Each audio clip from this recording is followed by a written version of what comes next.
Donc, moi, je vais vous parler de l'herbe. Donc, c'est une des sources de protéines pour nos systèmes allaitants dominants. Et je dirais que, enfin, vaches allaitantes en particulier, mais aussi petits ruminants. Et je pense qu'en laitier, ils ont fait aussi un pas important sur la valorisation de l'herbe. Donc, je vais vous parler de la valeur à deux niveaux, en fin de compte. Au niveau pâturage. Sachant que nous, en système allaitant, on a à peu près entre 8 et 9 mois de pâture dans nos systèmes, quand ça veut pousser, évidemment. Ces années dernières, je pense qu'on a entendu parler qu'il y avait une augmentation de l'aliment. C'est vrai que ça fait 3 ans qu'on a des sécheresses, on va dire de juillet, août, septembre, et ce qui impacte énormément nos systèmes. Et puis aussi, après, la valeur par rapport au stock que l'on va faire. On passe à la deuxième diapo, je ne sais pas si c'est moi qui passe ou voilà. Donc au niveau pâturage, donc nous dans les réseaux herbes, on suit depuis quelques années les valeurs pour indiquer quand même que au niveau de l'herbe, bah, c'est en pâturage, donc là on parle le printemps, hein, on est à presque un UF. Alors, suivant les années, on va être à 0,96, mais j'ai vu les résultats sur les suivis engraissement à l'herbe. On monte chez certains jusqu'à 1,16 UF par kilo de matière sèche. Et en matière azotée, je dirais qu'au printemps, on a largement ce qu'il faut, sachant qu'on va au minimum, on est à 100 grammes de PDI par UF. Et on peut monter jusqu'à 170 grammes de PDI par UF, sachant que des animaux, je dirais type d'élevage, je dirais qu'à 90-100, ça couvre largement leurs besoins. Et des animaux plus engraissement avec des fortes croissances, le besoin est entre 100 et 110, quoi. Voilà. On a les mêmes résultats vis-à-vis de nos collègues de Franche-Comté qui ont fait aussi ces mesures-là. Donc, eux, ils sont plutôt sur des laitières. Et eux, je dirais que c'est très important. Eux, ils ont des systèmes herbes par rapport à leur cahier des charges sur certains fromages. L'importance aux pâtures, c'est justement de pouvoir gérer cette herbe qui pousse malheureusement jamais de façon linéaire et qu'il faut qu'on puisse s'adapter. Voilà. Tu passes.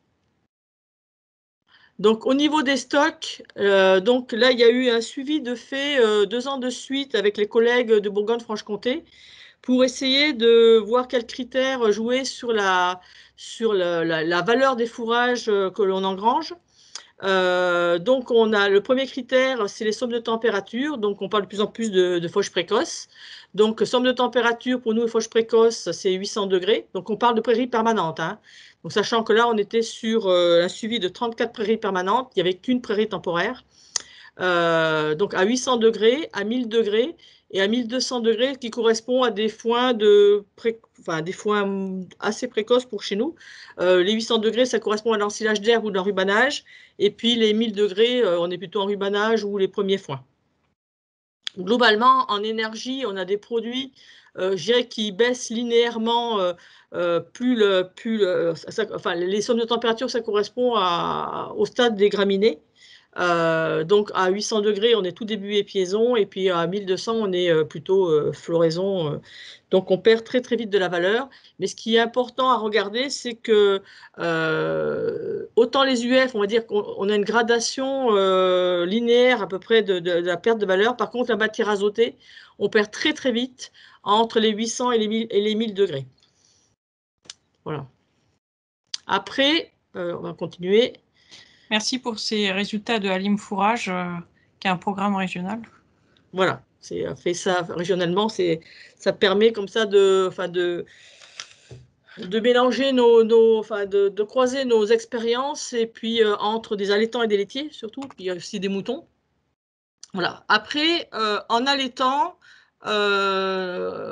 pourquoi faire, la question qui se pose, c'est au niveau de faire un croisement entre quand même ce qu'on veut récolter et les besoins des animaux. Et les systèmes allaitants se sont beaucoup diversifiés.